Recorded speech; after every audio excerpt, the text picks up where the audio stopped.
చాలా మంది దానికోసం కొట్టాడే హిందువులను ఏకం చేసే మీటింగ్ ఇలా పెట్టి మాట్లాడారు తత్వంతో. ఆయన పోగానే దాన్ని మెల్లగా జనతా పార్టీ వచ్చింది, ఇంకో కొన్ని పార్టీ కాంగ్రెస్ పార్టీ దాని మీద బ్యాన్ చేసి పెట్టేసి తొక్కింది. ఇప్పుడు బీజేపీలో యోగి ఆదిత్యనాథ్ వారు 4 సార్లు ఎంపీగా అఖిల భారత హిందూ మహాసభ నుంచి గెలిచాడు.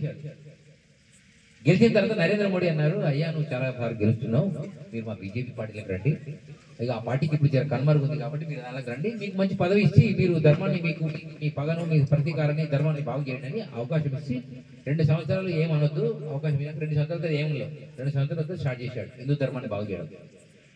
అఖిల భారత హిందూ మహాసభ అనేటువంటి పార్టీ హిందువుల పార్టీ, అది ఇప్పటికీ ఉంది, కానీ దానికి బీఫామ్ ఇచ్చే పరిస్థితి లేదు. ఈ మన రాష్ట్రంలో బేగం బజార్లో దానికి ఆఫీస్ కూడా ఉంది. మొన్న అఖిల భారత హిందూ మహాసభ వాళ్ళు కూడా సపోర్ట్ చేస్తేనే ఢిల్లీలో బీజేపీ గెలిచిందని మన పేపర్లో కూడా వచ్చింది ప్రకటన, మీరు కావాలంటే చూసుకోండి. ఆ పార్టీ అంటే ఎందుకు బీజేపీకి సపోర్ట్? ఇప్పుడు బీజేపీకి సపోర్టింగ్ ఏదైనా పార్టీ ఉందా? మొన్నంటే ఆంధ్రలో గ్యాస్ పార్టీ పవన్ కళ్యాణ్ వచ్చిండు, చంద్రబాబు కూడా అది గొడవ మీద పిల్లి అది ఇద్దరు కలిసి ఏదో గెలిచారు. తెలంగాణలో బీజేపీ సపోర్ట్ చేసే పార్టీ చెప్పండి మీరు. టీఆర్ఎస్ చేయదు, కాంగ్రెస్ చేయదు, సిపిఎం చేయదు, సిపిఐ చేయదు, హిందువులు చేయదు. హిందువులు 24 పార్టీలకు ఓటేస్తారు, కులాల పేరు మీద, ప్రాంతాల పేరు మీద, మావోడు మీవోడు మందు పార్టీల పేరు మీద. వాడు ఎంఐఎం పార్టీ మీద పతంగి పేరు మీద ఒక ఎంపీ గెలిచి ముస్లిం అందరి కోసం కొట్లాడుతున్నాడు 30 కోట్ల మంది కోసం. ఈడ 37 మంది గెలిచి సిగ్గులేక వీడు ఒక్కడి కోసం హిందువుల కోసం మాట్లాడు. అర్థమైందా? ఒక్క నరేంద్ర మోడీ యుగ పురుషుడు కారణ జన్ముడు మాట్లాడుతున్నాడు, కానీ నరేంద్ర మోడీ వయసు 75 దాటుతుంది.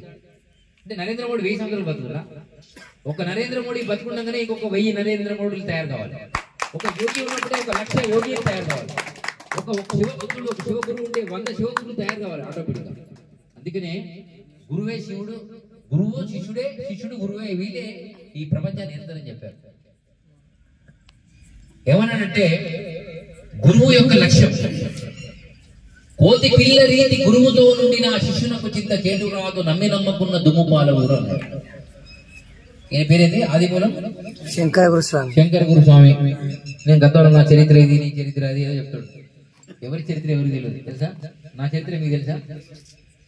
నేను అన్నిటికీ ఆపోజిట్. అన్నిటికంటే పనికి మళ్ళీ నేను చెప్పిన దానికి ఆపోజిట్. అది ఎంత పెద్దదన్నా పనికి వచ్చేదానికి పర్ఫెక్ట్ గా రైట్ ఉంటుంది. శ్వాస ఉన్నదా పోతుంది వస్తుంది. అరే 4 టైర్లలో పంపు కొడితేనే నా 20 రూపాయలు ఇస్తున్నా మేవాడికి, కూలమైంది మతం ఏది అనకుండా నీ టైర్ కోసం 21,600 సార్లు జపం లోపలికి టైర్ నిండుతుంది వస్తుంది. ఎన్ని డబ్బులు దానం ఇచ్చావు? సైలెంట్ పెట్టావు. 21,600 సార్లు ఈ తిత్తి కొడుతుంది వస్తుంది. ఎన్ని డబ్బులు ఇచ్చారు? మీ గురువుకి ఎంత ఇచ్చారు? మీ గుడికి ఎంత ఇచ్చారు? మీ ఎన్నిసార్లు అన్నదానం చేశారు? మీరు ఇచ్చిన డబ్బు ఎంత? అంటే భగవంతుడికి మనం ఏమి ఇయ్యలేము, కేవలం శరణాగతిలో సాక్షాత్కారం దొరుకుతుంది. మీకు నిజంగా కోరిక, నేను పెళ్లి కాలేదని మాలేశ్వరం చేయలేవటం నేనేమనుకోను, తదాస్తంట. నాకు పెళ్లి కోసం మాలేశ్వరం సార్ నా పెళ్లి కావాలనుకుంటున్నాను చెప్పండి, తప్పులేదు, వెరీ గుడ్. తదాస్తు. శివుడికి పెళ్లి అయిందా? అయింది. మరి మీకు కూడా పెళ్లి అయింది. సింపుల్, ఇది ఆధారం తీసుకోవాలి. రెండోది, నువ్వు పెళ్లి కావాలని చెప్పేసి నువ్వు ఒకటే ఆలోచన, మంచి అమ్మాయి రావాలి, మంచి ఆలోచనలు ఉండాలని చెప్పి నీ ఆలోచన మంచిగా ఉండాలి. కానీ నీకు దొరికిన వాళ్ళలో నా అమ్మాయి కావాలనుకుంటే మాత్రం పెళ్లి కాదు. మీకు అర్థమైంది అని చెప్పి కాలే మళ్ళొకసారి ఒక అమ్మాయితో పెళ్లి కావాలంటే అవుతుంది. 6 రోజులకు 10 రోజులకు ఎవడు పక్కడే చెప్తాడు పెళ్లి మంచిదని. నువ్వు చూసిన దానిలో మైండ్ పెట్టుకుని నీ ఆలోచనలు మందికి పంచుకుంటూ పోయినావు అనుకో, వీళ్ళే చెప్తారు నీకు ప్రచారం ఇస్తాడు, వీడు పనికి పనివాడు, వాడు మంచోడు కాదు, వాడి పెళ్లి కాదు. సింపుల్. కలియుగంలో 7 ఊర్లకు ఒక ఊరు అవుతుందని చెప్పిండు. 7 భార్యలకు ఒక్కడే మొగుడు దొరుకుతుందని చెప్పిండు. ఎందుకో తెలుసా? ఊచకూతల కార్యక్రమం జరుగుతుంది అక్కడ. ఈ యుద్ధాల వల్ల హిందువులను కాశ్మీర్లో పండితులను చంపినట్టు మాలలేసిన వాళ్ళని, మాలాగా మాట్లాడిన వాళ్ళని, పూజలు చేసే వాళ్ళని, పంతులను, వాళ్ళను వీళ్ళను సమయం చూసి దెబ్బ కొట్టేటువంటి స్థాయి ఒకటి వస్తుంది. ఈ లోపల మీరు ఏకంగా అండి అన్నాడు.